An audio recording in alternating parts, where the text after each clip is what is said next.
Қайырлы күн, құрметті көрермендер. Бүгін біз Facebook арқылы трафик мақсатын пайдаланып, таргеттік жарнаманы жіберетін боламыз. Facebook аккаунтына кіру үшін ең біріншіден Facebook парақшасына кіреміз. Одан кейін өзіміздің логин және паролімізді тереміз. Менде барлығы дайын тұр, логин, пароль. Бірден кіріп кетемін. Алдында айтқандай, біздер Facebook парақшаны қалай ашу керектігін үйрендік. Ендігі мына жерден мына қараңыздар, бұл Facebook парақшалар. Ал енді біз трафикті қалай жіберу керектігін үйренеміз. Генерация лидов секілді создать деген кнопканы басамыз. Осы жерден реклама деген таңдаймыз.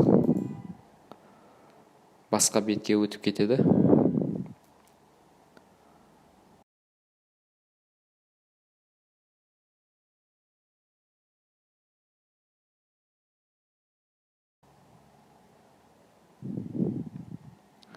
Әлде загрузка жүріп жатыр. Бұл жаңағы Facebook'ta Ads Manager дейді. Бүкіл жарнамаларды осы жерден бақылай аласыздар. Міне, бізде цель шықты. Жаңа мақсатымыз. Біздің мақсатымыз не? Және әрине трафик. Трафиктің үстінен басамыз. Одан кейін төменде шығады трафик бөлімі. Название компания дегенде өзіміздің компаниямыздың атын жазамыз.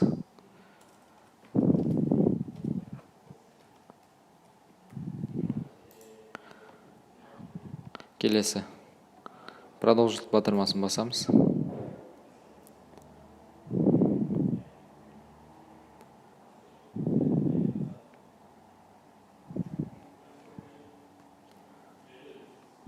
Продолжить батырмасын басқаннан кейін осы бет шығады. Осы жерде, мына қараңыздар, трафик тұр. Және де сайт, приложение, мессенджер, WhatsApp дейді.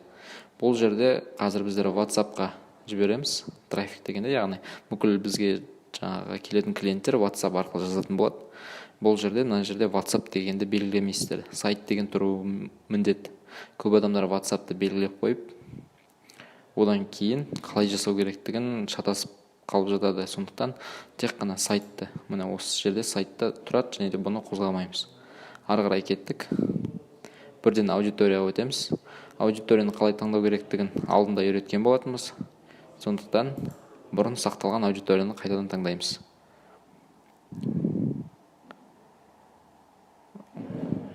Мысалға, наушник. AirPods-тың аудиториясын таңдадым. Алдын ала сақталған.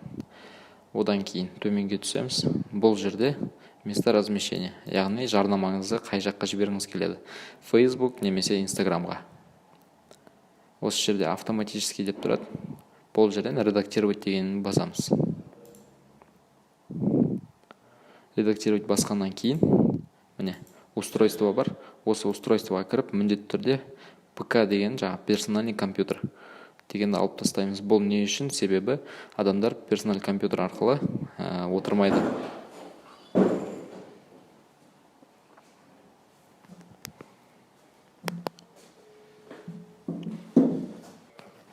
Міне қараңыздар, жаңағы персональный компьютер арқылы адамдар шынымен Инстаграмға кірмейді.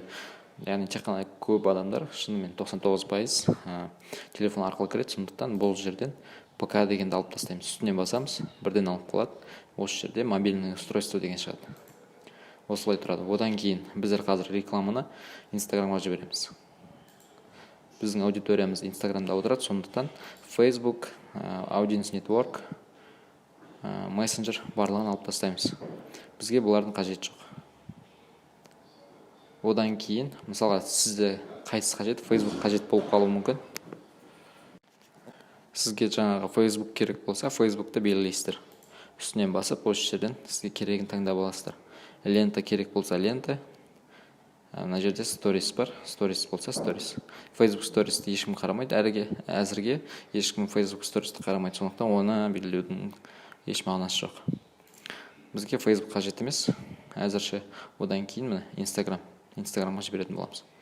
Бұл жерде маған тағы да жаңа Instagram stories қажет емес. Төменге түсеміз. бұл жерде барлығы тұрады. Одан кейін міне бюджет и график. Осы бөлімде не істейміз? Бюджетті қоямыз. Бұл жерде жаңағы бюджет на весь срок действия деген таңдаған дұрыс, себебі ешқандай шатасу, еш нәрсе болмайды. Осы жерде аламыз да, маған керек бюджет таңдаймын. Мысалға мен 3 күнге 500 рубль жаңағы тестілеу үшін жіберемін. Бізде бірден ошибка шығады, себебі бұл жерде жаңағы 1 ай уақыт берілген тұр. Қазір уақытын қысқартамыз. Міне окончание үстіне басамыз да, мына қараңыздар, осы жерден ноябрь деп тұр. Бізге ноябрь, қазір октябрь айы 08-10, сондықтан октябрь, қазан айын белгілейміз. Маған 3 күнге керек, 8-ден 9-на дейін, 9-дан 10-на дейін, 10-нан 11-не дейін. 3 күн. Мына жерде, мына, это дата начала в прошлом дейді. Осы жерде бассаңыз, мына жерде уақыт өзгереді. Жаңа 05:41 болып тұрды, енді 05:47. Осыны бассаңыздар болады. Енді бірден продолжить батырмасын басамыз.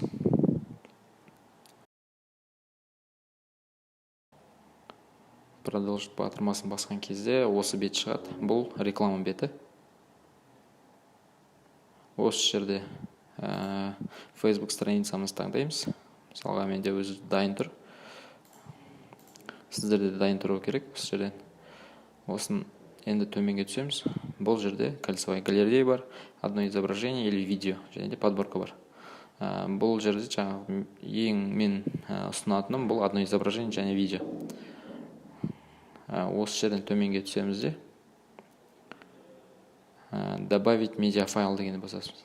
Осы жерде кейбір адамдарда жаңағы картинка бірден жүктеліп тұруы мүмкін. Сол жерде жаңағы картинканың суреті тұрады. Осы жерде примерно картинканың суреті тұрады, және де оның шетінде X тұрады. Немесе жоғарында сбросить изображение деген көк жазу тұрады. Сол X-ті немесе сол сбросить изображение деген батырманы басып, осы батырмаларды шығарып аласыздар. Ары қарай кеттік. Мына жерде добавить медиафайл. Осының үстінен басамыз. Және де мен қазір баннерді жүктейтін боламын. Баннерді жүктеу үшін осы бет ашылады. Одан кейін мына жерде қараңыздар. Мен бұрын жүктелген бүкіл баннері, жаңағы суреттерім, видеоларым тұр. Енді мен қараңыздар жаңадан қалай жүктеу керектігін көрсетемін. Загрузить деген батырманы басамыз. Бізге жаңадан беті шығады. Осы жерден сізге керек баннерді тауып аласыздар. Қай папкаға салдыңыз, сол папкаға кіріп, өзіңіздің баннеріңізді таңдап аласыз. Мысалға мен мына баннерді дәл қазір қолданайын.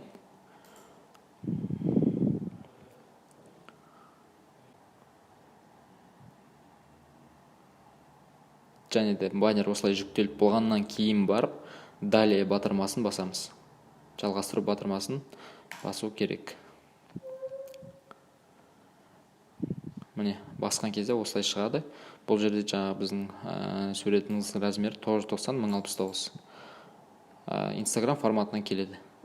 Instagram форматына келетінін білу үшін мына жерде міндетті түрде осылай шығады. Егер де келмейтін болса, бұл жерде қызыл жазумен шығып тұрады. Дәл осы секілді, мына қараңыздар, URL жаңағы сілтемені қою үшін осылай. Дәл осындай форматта, примерно осындай форматта, мына жерде тоже қызыл болып тұрады, жаңағы сіздің жүктеген картинкаңыз көрінбейді. Енді қараңыздар, міне баннерді жүктедік. Енді келесі текст жазуды, яғни өзіміздің офферімізді жазамыз. Алдын ала дайындалған және де копирайтинг жазамыз. Әркімде әртүрлі сала, сондықтан әркімде әртүрлі оффер және копирайтинг болады. Ең жақсы деген таңдап алып, осы жерге, мына основной текст деген жерге оффер және копирайтингті бірге жазасыздар. Одан кейін міне қараңыздар, енді URL сайты дейді. Яғни сайттың сілтемесін жазып тұр. Сайттың сілтемесін осы жерге қоямыз. Яғни біздер қазір бүкіл жаңағы біздің жарнамаға өткен адамдар барлығы бірден WhatsApp-қа түседі. WhatsApp-қа түсу үшін осы сілтемені жазу керек болады. Міне, дәл осылай, мына қараңыздар. wa.me/ жаңағы қисайған таяқша дейді. 7, міндетті түрде 7-ден бастау керек. Басқаша бұл WhatsApp сілтеме жасамайды. яғни +7 қойып қойсаңыздар сілтеме жаңағы мына жердегі кнопканы басқан кезде инстаграмда шығып тұрады. Осыны басқан кезде сіздің жаңағы сілтемеңізге өтпей қалады. Міндетті түрде 7-ні жазу керек. 8-ді жазбайсыздар және де +7-ні жазбайсыздар. Тек қана 7-мен қабылдайды. Одан кейін төменге түсеміз. Бұл жерде ештеңе толтырудың қажеті жоқ. Міне призыв к действию дейді. Яғни іс-әрекетке шақыру үшін міне қараңыздар. Осы жердегі бұл батырма осы жерге көрініп тұрады. Мысалға сізде тауар болса, подробнее немесе подать заявку дегенді бассаңыз болады. Мен көбіне осы подать заявку және де осы подробнее екі батырманы қолданамын. Міне қараңыздар. Бұл жаңа біздің ашқан Facebook страницамыз, Facebook парақша. Бұл жерде логотип көрініп тұрады. Мына жерде міндетті түрде реклама деген жазу болады. Міне жүктеген баннеріміз, одан кейін жаңа жасаған батырма. Осы батырманы басу арқылы сіздің жаңағы целевая аудитория мамаңыз осы батырма арқылы жаңа WhatsApp-қа өтеді. Одан кейін мына жерде лайк, комментарий жазса комментарий жазады, басқа біреуге жібергісі келді басқа біреуге жібереді, және де өзіне сақтағысы келсе сақтап алады. Осы жерде міне офер жазамыз. Офер жаңағы мына жерде текстте, основной текстке офер копирайтинг осы жерде тұрады. Офер және де копирайтинг осы жерден көрініп тұрады. Міндетті түрде оферді бірінші жазу керек, себебі оферсіз ары қарай адамдар ең бірінші оферді оқу керек, оферді өтетін офер жазу керек міндетті түрде. Келесі языки қозғамаймыз. Болды. Генерация лидовтан айырмашылығы трафикте тек қана сілтемені қою керек. Форманы жасаудың қажеті жоқ. Тек қана бірден мына жерде жаңа URL деген сілтеме осы жерде WhatsApp-қа бірден өтіп кетеді. Немесе бұл жерде WhatsApp емес, сіз өзіңіздің сайтыңыз болса, сайттың сілтемесін, Instagram болса, Instagram-ның сілтемесін дәл осы секілді клиентіңізді қай жаққа апарғыңыз келеді, сол сілтемені қойып, сол жаққа жібере аласыз. Тікелей мысалға YouTube сілтеме жаңа YouTube-ға просмотр керек болса, осы жерден YouTube жаңа видеоңыздың сілтемесін қойсаңыз болады. Одан бөлек жаңағы WhatsApp, Instagram, Facebook аккаунтқа да жіберуге болады. Жаңағы VK аккаунтқа да жіберуге болады. Жаңағы VK ВКонтакте әлеуметтік желісіне. Енді ары қарай кеттік. Міндетті түрде міне подтвердить деген батырманы басамыз. Біз алдын ала картаны тіркеп қойған болатынбыз. Картадан шықпайды, және де бірден осы бет шығады. Ads Manager шығады. Осы жерден міне қараңыздар. Осы дәл осы ғана мына жерде AirPods жібердік, міне қараңыздар. На рассмотрение деп шығу керек. Міндетті түрде осылай шығу керек.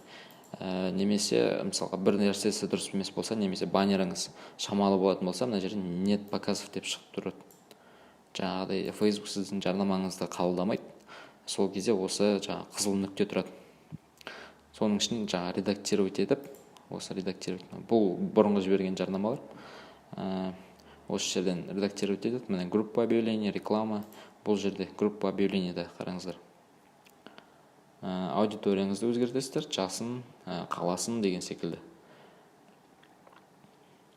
Міне қараңыздар, міне қаласы, жасы, жаңа бюджет, қанша уақыт қою керек, реклама қанша уақыт кету керек, және қызығушылықтарын барлығын осы жерде жазасыздар. Сосын рекламаңызды қайда жібергіңіз келеді, Instagramға ма, Facebookқа ма, соны жасайсыздар. Одан кейін міне реклама. Бұл жерде не жасаймыз? Баннер жүктейміз, телефон, жаңа WhatsApp-қа өту үшін бұл жерде жаңа сілтемені қоясыздар. Бұл генерация лидов арқылы жасалған негізінен. Міне қараңыздар, страницаны белгілейсіздер, сурет жүктейсіздер, текст жазасыздар, осылай.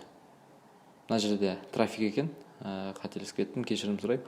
Бұл жерде жаңа генерация лидов емес, тоже трафик мақсатында жасалған, жаңа WhatsApp-қа жіберілген екен. Міне көрдіңіздер, осы арқылы жаңағы қай жерінен қате кетіп тұр, соны жөндеп, қайтадан жаңағы опубликовать деген батырма болады, төменде соны басасыздар. Міне қараңыздар, біз осы жаңаны жібердік, осы жарнаманы.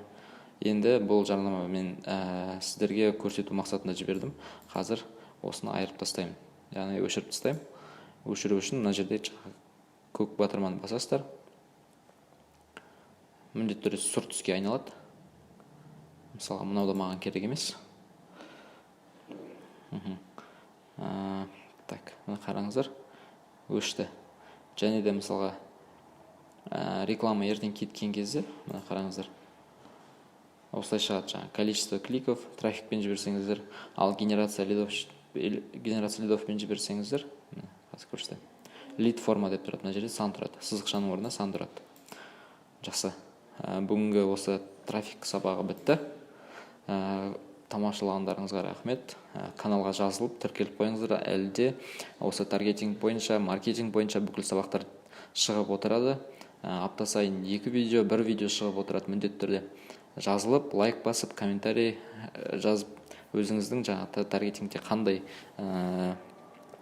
сұрақтарыңыз бар таргетинг бойынша, сол сұрақтарыңызды комментарийге жазып кетіңіздер.